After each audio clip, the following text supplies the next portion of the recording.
Thank you all. Thank you. Thank you. Please sit down. Charlotte, thank you very much for sharing your story. It's impressive.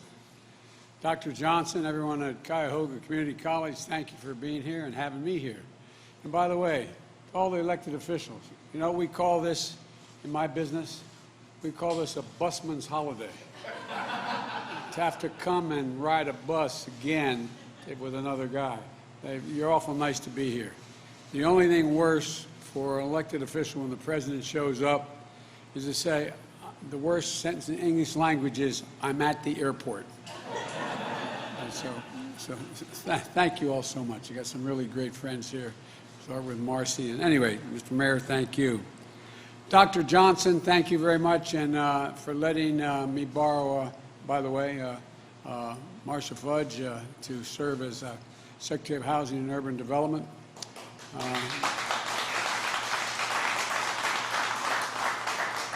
You know, certain places, just by chance and circumstance, can become markers in the course of your life or of the course of the nation. And for me, Tri-C is one of those places. Just a little over a year ago, March 10, 2020, I came to Cleveland as a candidate running for president to hold a rally here at the community college. Upon unloading, we got word that Governor DeWine, he did the right thing, wanted large indoor events to shut down because of the growing concerns over the virus and spreading all across America. There would be no rally that night. And life in America had changed, and a long, dark year was about to descend upon all of us. 14 months later, we finally made it to campus. And from a year of darkness, we're now emerging into the light. And I said from the very beginning, there's no chance for this economy to come back unless we beat the pandemic. I remember Congressman Ryan and I talking about that a lot in the campaign trail. You had to beat the pandemic to bring the economy back. And so that's what we set out to do, to help a lot of the people that are right here. And after administering 271 million doses of vaccine in the first 120 days, and we have the cases are down now from January, they're down 83%, COVID cases, down. The number of deaths has fallen by 85%.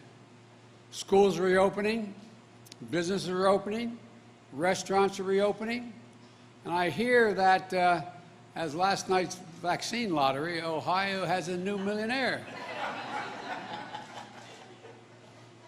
I'll tell you what, who would have thunk it? $1 million for getting the vaccine. But it's working. Now 56% of Ohioans have had at least one shot. We've got to get to 70%. That's the goal. We've turned the tide on a once-in-a-century pandemic. We've turned the tide on a once-in-a-generation economic crisis. And families are beginning to be able to breathe just a little bit easier. We still have work to do, but our future today is as bright and as wide open as it ever has been. And now we're faced with a question. What kind of economy are we going to build for tomorrow? What are we going to do? I believe this is our moment to rebuild an economy from the bottom up and the middle out. Not a trickle-down economy from the very wealthy. That has never benefited people who are at this college or any other place where they're trying to make a living. To build an economy that rewards work, not just wealth. An economy that works for the backbone of this country. The people who get up every single day, work hard, raise their families, pay their taxes, serve their country, volunteer in their communities, just looking for a little bit of breathing room. My dad used to say, just a little bit of breathing room, honey. And Tim has heard me say this 1,000 times. My dad used to say, Joey, a job's about a lot more than a paycheck. It's about your dignity. It's about respect. It's about your place in the community. It's about being able to look your kid in the eye and say, honey, it's going to be okay. The last few months have demonstrated what that economy can look like. When When our event here was canceled in March, our economy was on the brink of collapse. My mom used to have an expression, she'd say, you know, the greatest gift God gave mankind was the ability to forget. Because if it didn't do that, every woman would only have one child. But all kidding aside, the good news is we forget the bad times. That's the good thing about we Americans. We're always optimistic. But 10 months ago, we were in trouble.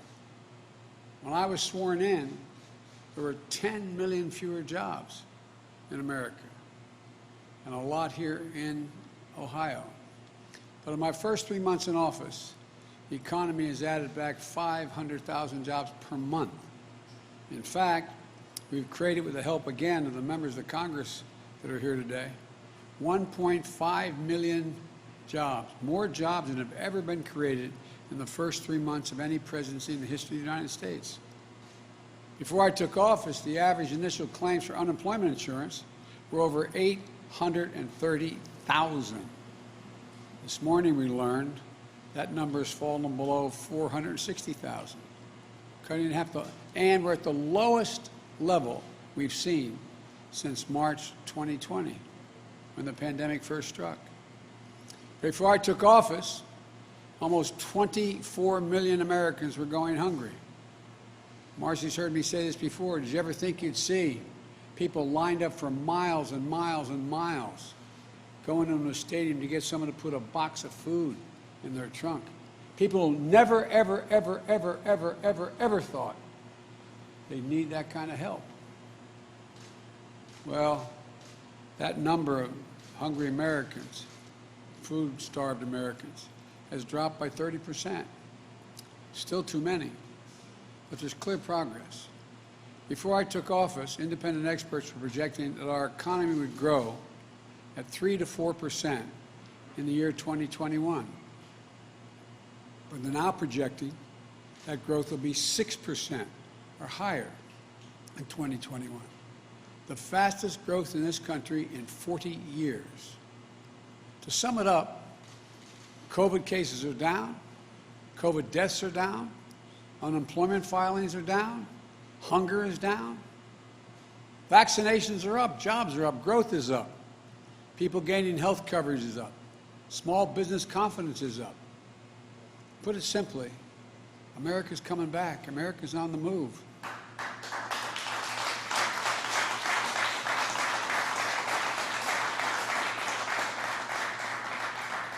And that wasn't an accident. It wasn't luck. It happened for two reasons. First, we made the vaccine program a priority. As my friends in Congress tell, I got a lot of heat for just focusing on the vaccine. It goes back to what we all talk about. You've got to fix the pandemic before you can fix the economy. We were able, with a lot of hard work, get 600 million doses of the vaccine, enough for every single solitary American. We didn't have enough vaccinators, so we went to FEMA, the United States military, went to the AMA and got retired docs and nurses to come out of retirement. Got thousands and thousands of additional people to administer the vaccines, but we didn't have before. We created more places to get vaccinated, hitting my target to ensure that 90% of all Americans would have a vaccination site within 5 miles of where they live. And now, 50% of all of America, more than any other country, is fully vaccinated. 75% of seniors, black, white, Hispanic, across the board, are fully vaccinated. We're getting lives back. The American economy is coming back. And that's the second reason we're on the move. I committed to an approach of building an American economy, a different economy, to build back better, not just build back better. That approach recognizes that we all do better, and we all do well. And the best way to grow our economy is from the bottom up and the middle out. You know, I don't have anything against anybody in Wall Street. I don't have anything against anybody making $1 million, but Wall Street did not build this country. The middle class built this country, and unions built the middle class. That's a fact. An approach that recognizes that at this time, when we rebuild the middle class, we have to bring everybody along, regardless of their background, regardless of their religion, regardless of their race. That's the approach reflected in the American Rescue Plan, which my friends in the Congress helped get passed. Because of that law, more than 167 million Americans got a rescue payment of $1,400. It's gone out helping families pay their rent, pay their bills, buy their groceries, and maybe most important, give them for the first time some hope. A little bit of hope. Hope goes a long, long, long way. Those checks matter. Small businesses and restaurants were getting killed. Now we're delivering the loans and support they need to reopen and stay open. Schools were struggling to reopen, so we made targeting teachers to get the vaccine as a priority. We delivered schools much needed support. State and local governments, and you know, Mr. Mayor, a lot of them had to lay off their employees, cops, firefighters, first responders, because you have to balance your budget. Well, now they're coming back thanks to the rescue plan. Beginning this summer, families with children will get tax relief, tax credit, a child tax credit, which is going to deposit money directly into their banks every month until that money is paid out. By the way, we had no problem passing a $2 trillion tax plan that went to the top 1% that wasn't paid for at all, just increased the debt $2 trillion. Every time I talk about tax cuts for working class people, it's, oh my God, what are we going to do? Well, we're going to take back some of that 1% money and make them pay for it. And thanks in part to a part of the rescue plan named for an Ohio labor leader, Butch Lewis, championed by Sherrod Brown, who I don't think Sherrod's here today. Hundreds of thousands of retirees and workers across Ohio and millions more across the country can trust that their pensions they work so damn hard for and sacrificed to secure will be there for them. Unlike my dad, who busted his neck his whole life, and when the company went on, he lost his pension completely. Even my Republican friends in Congress, not a single one of them voted for the rescue plan. I'm not going to embarrass any one of them, but I have here a list of how back in their districts they're bragging about the rescue plan. They touted the restaurant revitalization fund. They touted the fact that we're in a situation where they're dealing with touted grants to community health care centers. Touted, I mean, some people have no shame. But I'm happy. I'm happy they know that it benefited their constituents. That's okay with me. But if you're going to try to take credit for what you've done, don't get in the way of what we still need to do. The bottom line is this. The Biden economic plan is working. We had record job creation. We're seeing record economic growth. We're creating a new paradigm, one that rewards work, the working people in this nation, not just those at the top. We did a study. 85% of my jobs plan, or 95% of my jobs plan, you don't need a bachelor's degree.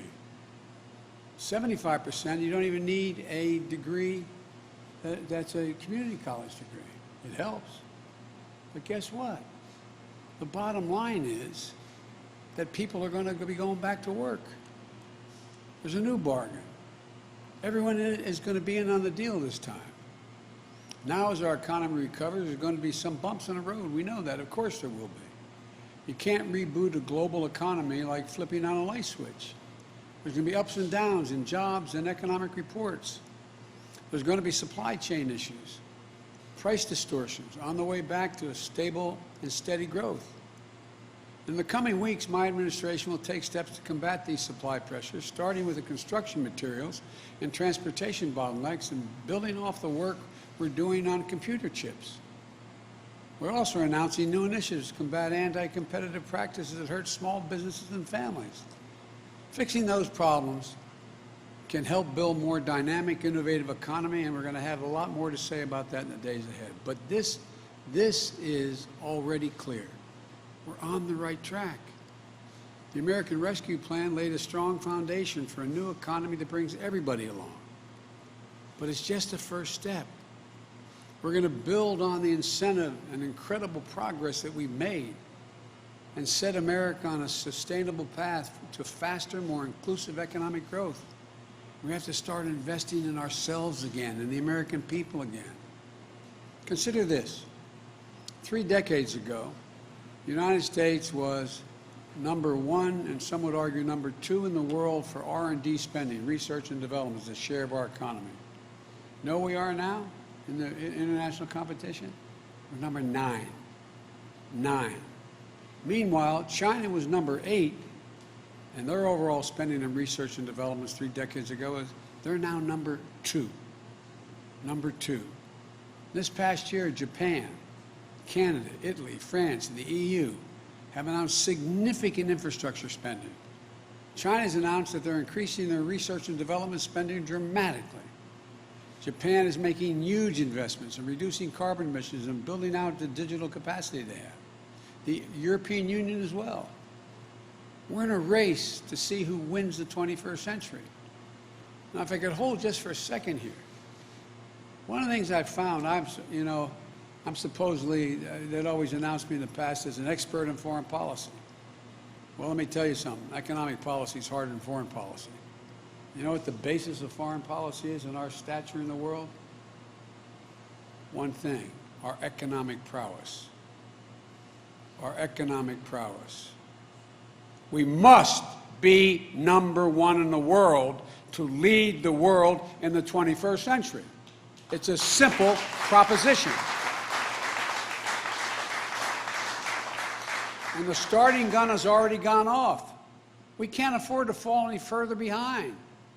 Now's the time to build the foundation that we've laid, to make bold investments in our families, in our communities, in our nation. We know from history that these kinds of investments raise both the floor and the ceiling of the economy for everybody. Like when we brought electricity to every household in the country in the 1930s, or we connected the country through the interstate highway system in the 50s. They created millions of jobs, good-paying jobs.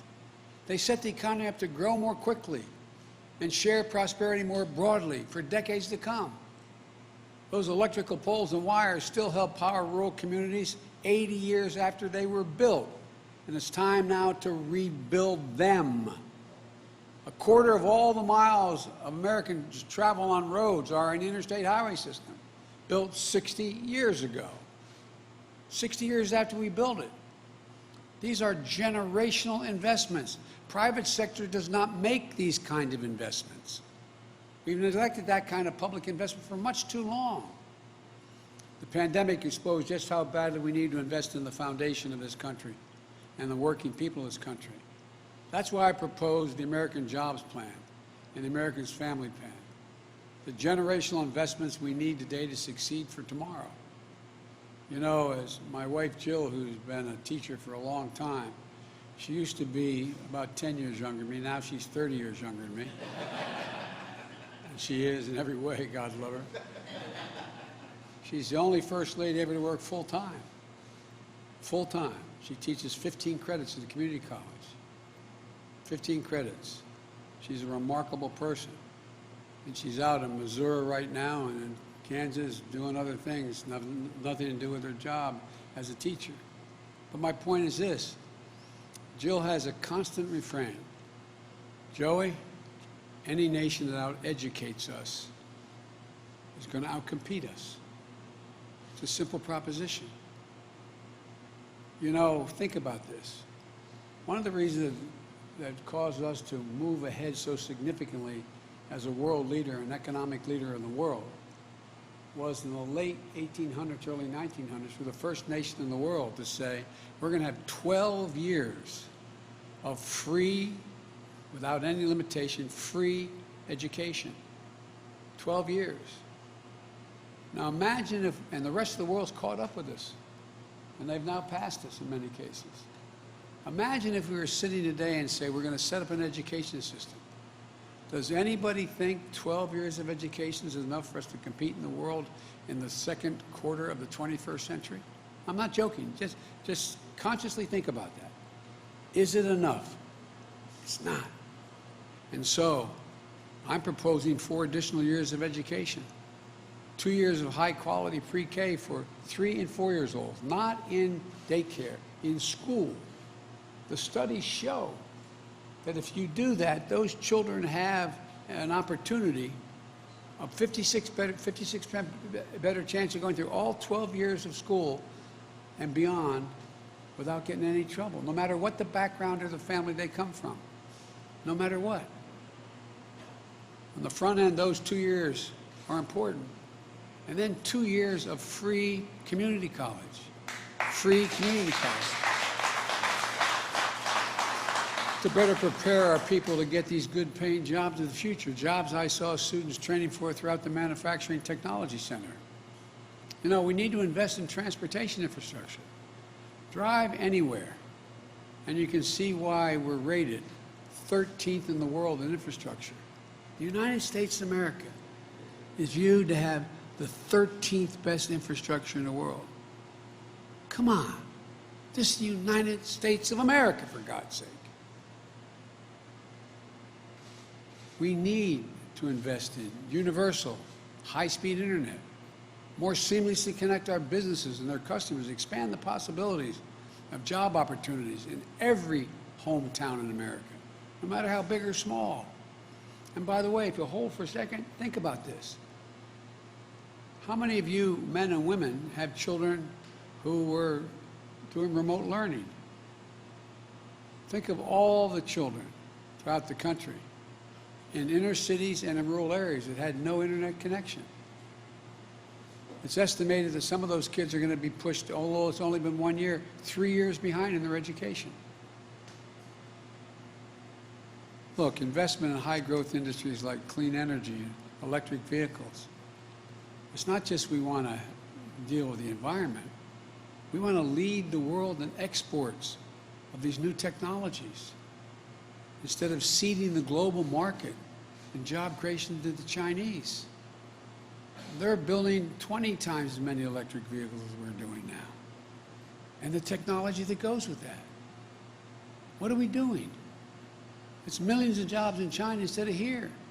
It's not that the jobs we're going to create here, but that we're going to create to export the technology. We used to be the net exporter of major technologies. I also think, and I'm pushing very hard, to make major investments in medicines and cures of the future. Folks, diseases like Alzheimer's, diabetes, cancers, they're all on the cusp of being able to be dealt with.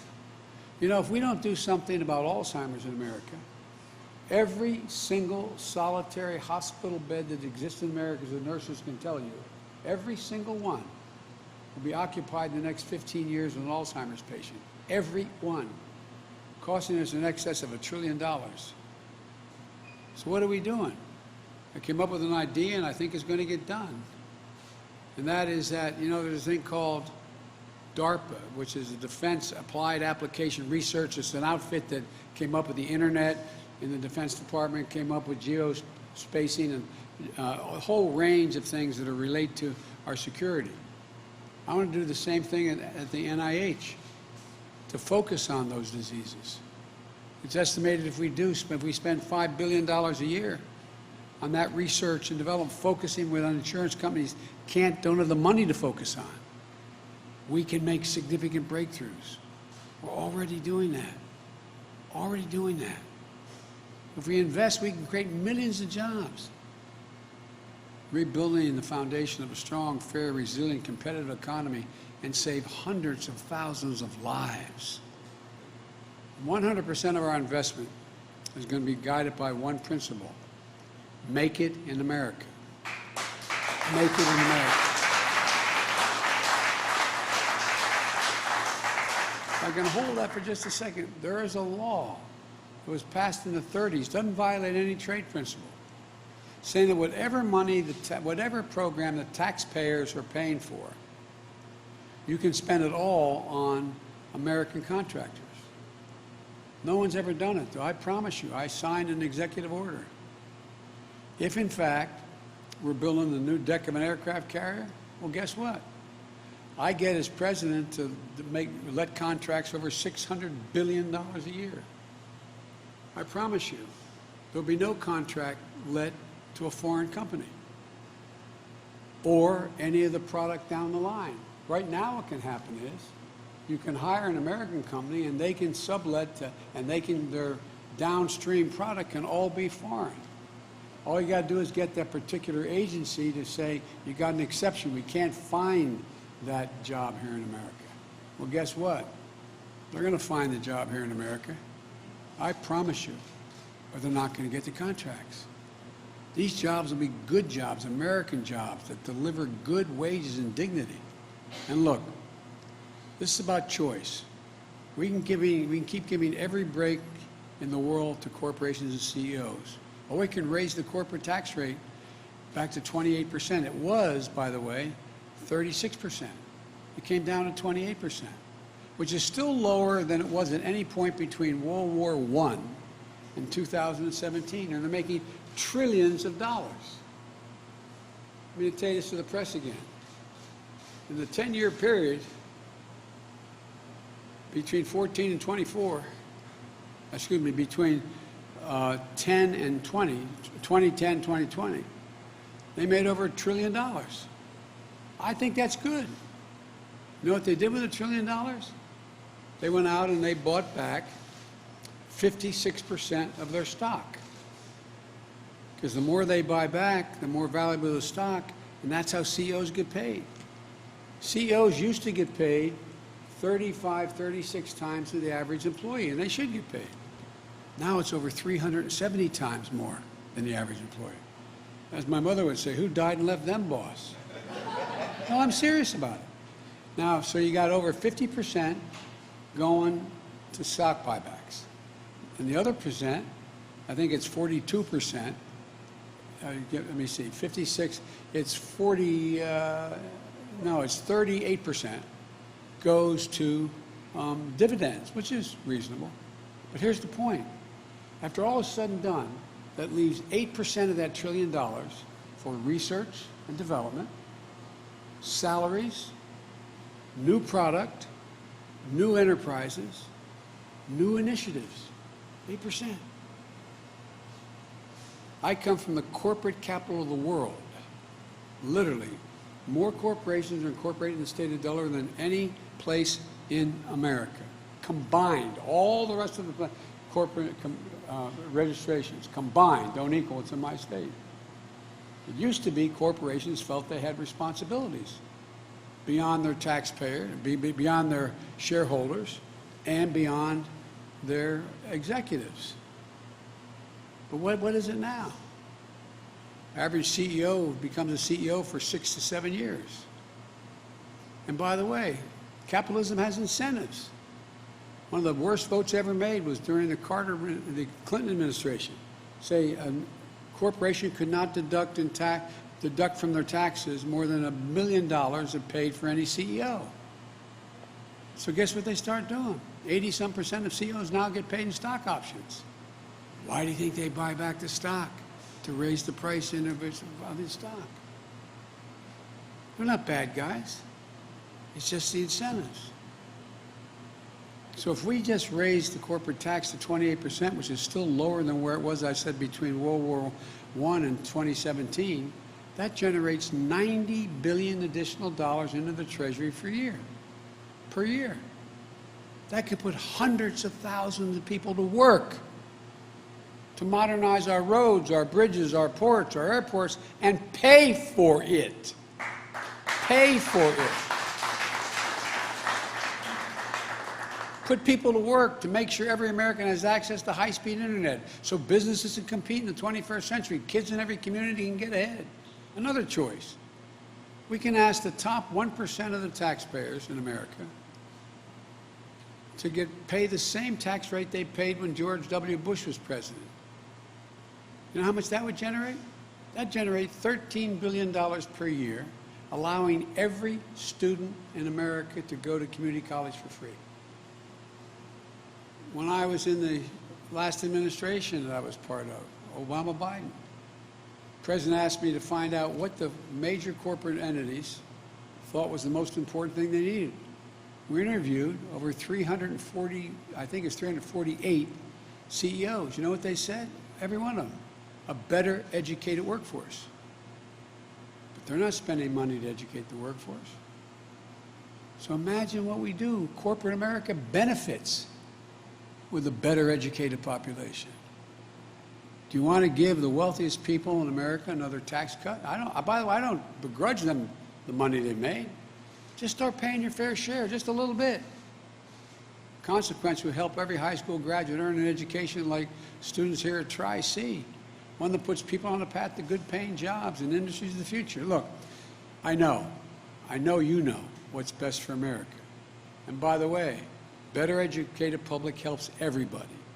Look, my plan is the right way to invest, spreading key investments over time so we limit the price pressure.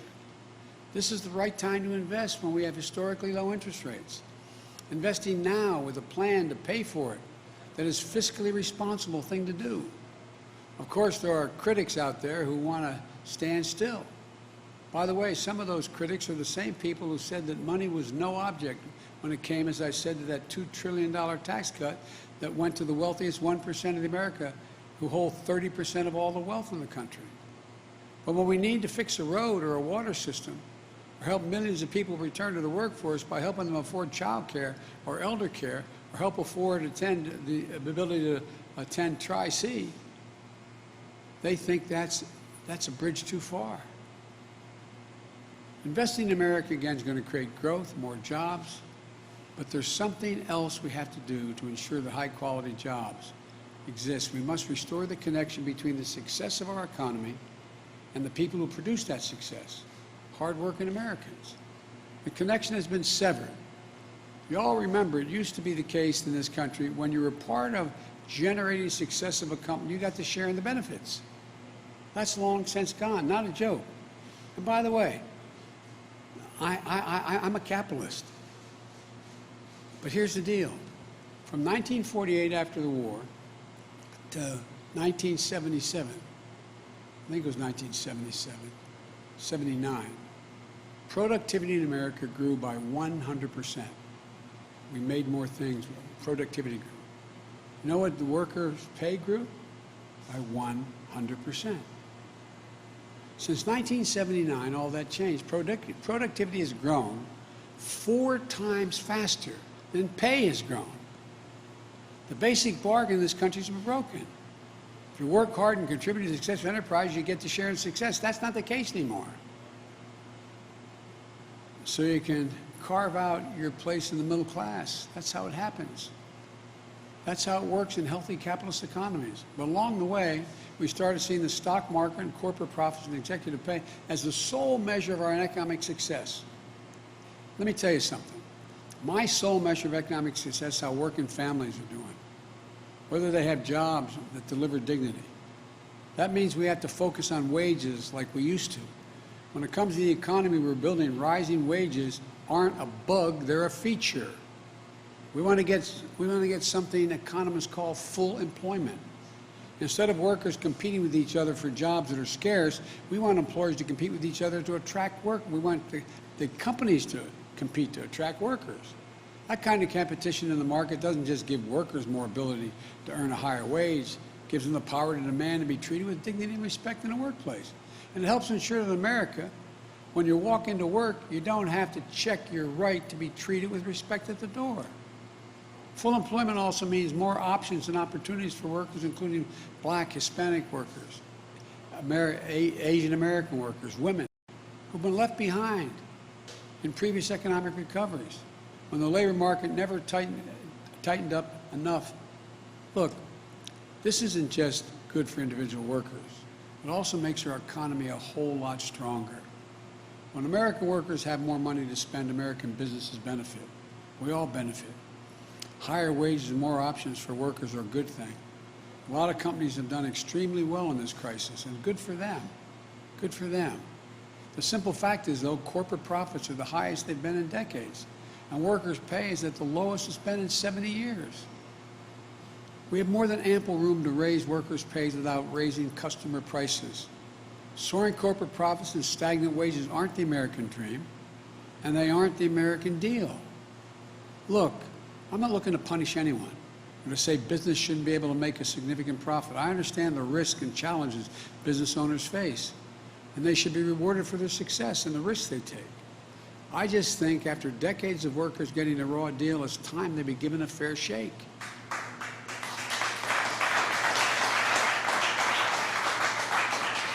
We're already seeing what happens when employers have to compete for workers. Companies like McDonald's, Home Depot, Bank of America, and others, what do they have to do? They have to raise wages to attract workers. That's the way it's supposed to be. And we've got to do two more things. Congress should raise the minimum wage to $15 an hour. No one should work 40 hours a week and live in poverty, live below the poverty level. And we ought to pass to protect the right to organize, the PRO Act, supported by union workers. Look, let me close with this. You know, it's an overused phrase these days, but it's still accurate. We're at an inflection point in American history. It happens every several generations. We have a chance to seize the economic momentum of the first months of my administration, not just to build back, but to build back better. And this time we're going to deal everyone in.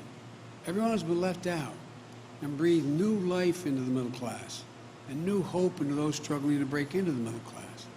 We have a chance to make investments that Moody's, not a liberal think tank, Wall Street, Moody's says, my plan will increase the size of our economy by $4.5 trillion.